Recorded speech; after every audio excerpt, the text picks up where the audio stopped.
Destiny 2 did it again. They totally cocked up. Got lost in the grind. Ooh, baby, baby. I'm a Britney, bitch. Hi everybody, it's Az here from HeelvsBabyface. Oh, our friends with benefits, the benefits being, of course, I'm never going to run out of a source of videos to make about them. Activision Blizzard are back at it again with Destiny 2's new content drop, the Black Armory. Now, I know you say, but Az, it's Bungie. Look, we all know who's pulling the strings. We all know who's pulling the strings now. Let's just call a spade here, shall we? And the Black Armory has come out and it's not gone down too well. Now, the last offering before this, the expansion was Forsaken, and it went down, I'm going to say, okay. I heard some good things, I heard some bad things, I heard some medium things about it, you know? I think players who are still invested in Destiny liked it as an improvement, but people who were like going to give it a go, going to give it a try back again, were just like, yeah, it's better. It's probably the best thing in Destiny 2, but is it great? Nah. Yeah. So I've heard some good, I've heard some So I'm going to say it's like, okay. It's okay. I'm not going to say it's bad. It's okay. But I bought Destiny 2. I knew I shouldn't have. I did do the beta, or the demo, you know, it's a demo essentially. And I realised when I was playing that it just felt like I was playing more Destiny. It didn't feel like I was playing an evolution of this franchise, which is struggling massively. And I decided to take a risk, and I got burnt.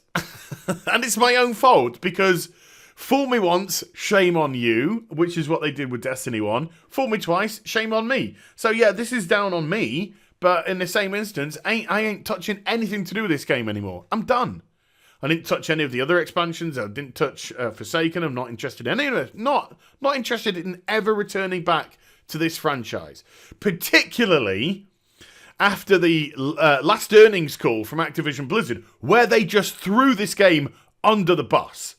Even Bungie had to come out and go, oi, we're really proud of what we're doing here. Not probably the best thing to say when your game is a fucking failure. So it did seem that there were some tension between Destiny and Activision. But hey, you make a deal with the devil, you get everything that you deserve. So I've got no sympathy for Bungie whatsoever. They saw the dollars, they saw the pound signs, they saw the money, and they took it. All it had to cost them were their souls. So you get everything that you deserve, Bungie. But yeah, Activision Blizzard threw it under the bus. Said that it was massively underperforming. Well, they didn't say massively. I put massively, but let's be honest, it's massively underperforming. Because when you're talking to investors, you gotta, you know, decorate that language to not sound as bad as it is. Yeah, and they said it's underperforming, and that was the best that they could say. So it's probably massively underperforming. Also, Forsaken apparently didn't get the audience back that they wanted. Now, they didn't call them players or audience or gamers or anything like that. No, they use some other terminology that dehumanize people, because, of course, that's what you need to do when you want to treat people like dollars and cents, as we went into in the latest As Chats video. So, things aren't so good in the world of Destiny. So what was their plan? What was their plan to fix Destiny in the Q3 earnings call? Well, they said to the investor, they said, do you know how we're going to fix this? Do you know how we're going to fix the game that people have left in their droves because it's grindy, boring, and all we do is push them towards the Cash Shop Eververse store with which to fleece them for as much money as we possibly can. Do you know how we're going to fix this? Is it move away from the Eververse, expand into more story-based content, more open world, you know? No. We're going to add more microtransactions. We're going to add more microtransactions and get content out quicker so we can microtransaction that content.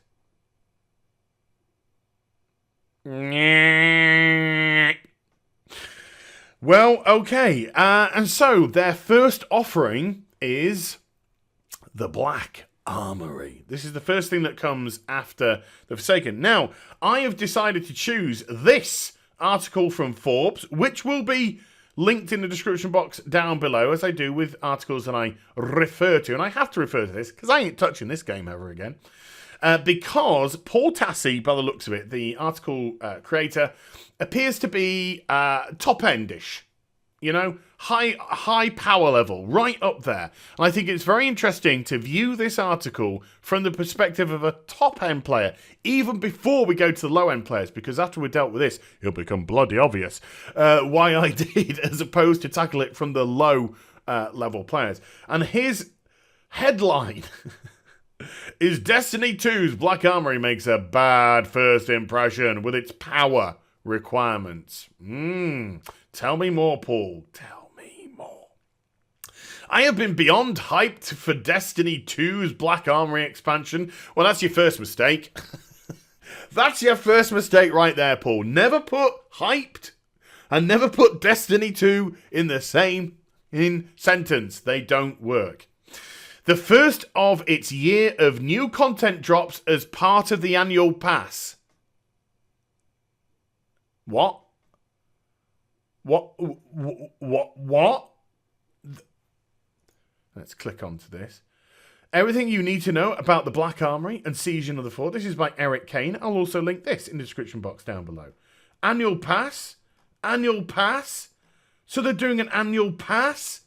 After they've just released an expansion? An annual pass? They're not adding to the content of the full-priced expansion? Wow. Yeah, in actual fact, folks, the season pass, the annual pass, I should say, it's a season pass, whatever, $35 extra.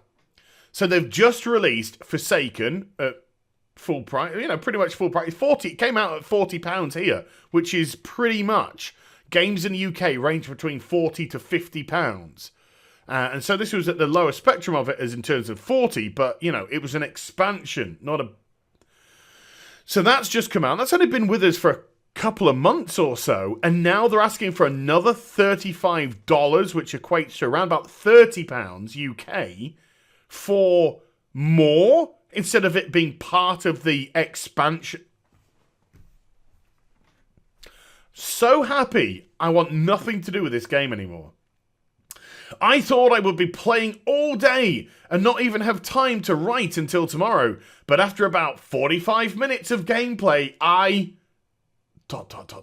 Dramatic pause because Paul's upset. Dramatic pause.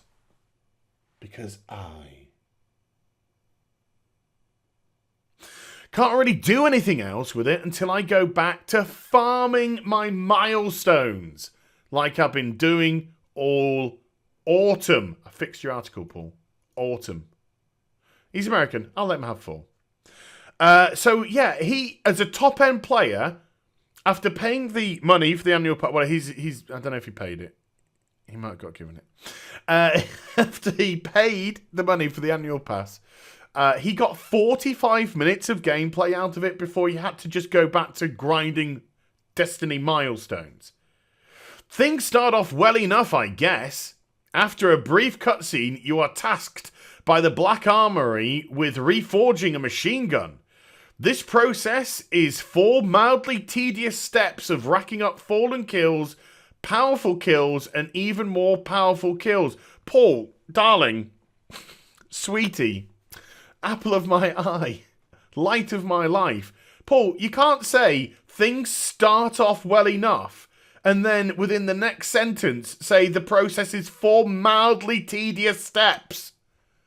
That doesn't sound like it starts off well enough. It sounds like it starts off mildly tedious. This is the line. Come on, you've got to be consistent with your language. You're a journalist. Come on.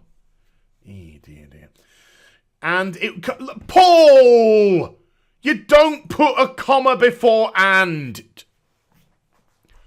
Where did you go to college? Where did you go to college, boy? Where do you... Dear, oh dear. You don't put a comma Anyway, let's carry on. And even more powerful kills. But once you complete it, you're sent to the main attraction of the expansion, the Forge. This is where things get dicey. No Battlefield 5, pun intended. The first Forge is buried in the new arena in the EDZ, and it's recommended 610 power level. That seemed interesting.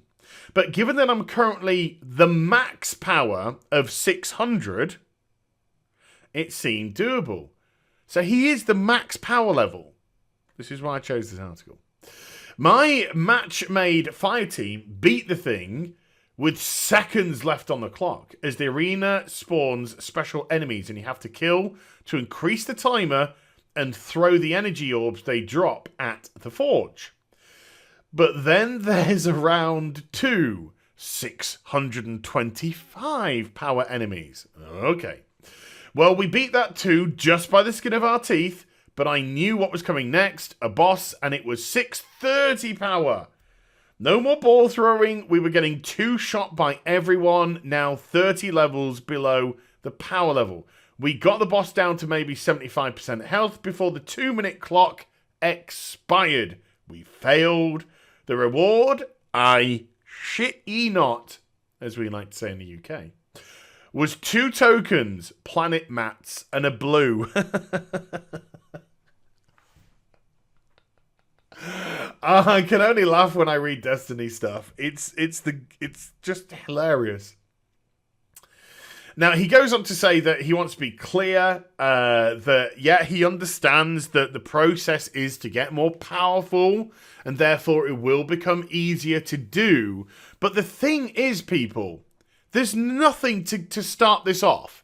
There's no story, there's no events, there's no this. It's just boom, straight into it. Get grinding those things and then go into the Forge and get your ass handed to you. So what you have to do, you have to go back to the old shit and start grinding the old shit to be able to do the stuff you just paid $35 for. Which you can't do because you got to grind the old shit.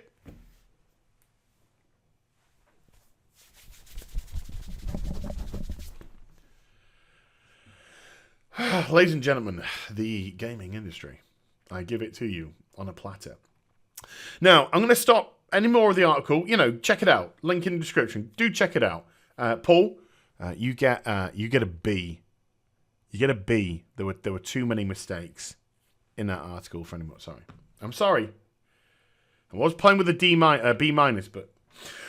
so go check out the rest of the article. But the reason why, again, I chose Paul was because he was at max light level. So if you are not max light level, if you are... This is the top end player. If you're a more casual player and your light level is what? 500, 530, 540? You have to, again, engage in the grind before you can even get to the $35 content which you have to fork out, which will then force you to go back to the grind that you were already doing.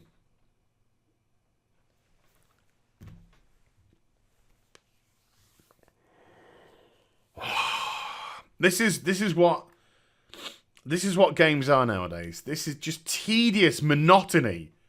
Monotony. They're not fun. This isn't fun. This isn't exciting. This isn't interesting. You don't come home from school, college, job to start logging onto a game to do chores.